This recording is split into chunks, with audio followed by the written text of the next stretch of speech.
Hey guys, and welcome to How to Guide. In this tutorial, we're gonna look at how to log in to your Chase mortgage account. Now let's begin. On any browser of your choice, simply type chase.com and hit on enter right now.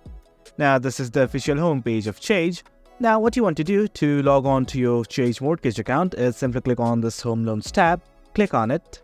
A drop down will open, and from here you need to go to Manage Account. You will then be provided with two options, that is Manage Your Mortgage and Manage Your Home Equity. Since we want to log in to our mortgage account, we click on this link that says Go to My Mortgage. Now again, click on the Sign In. If you do not find the Sign In button right here, you can also find it below.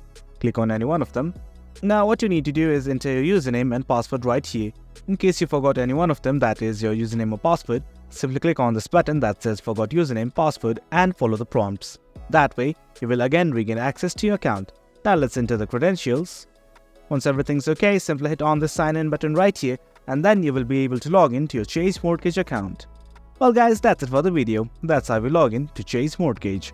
Hope you guys found this video informative, and for more content like this too, remember to hit like, share and subscribe. Thank you.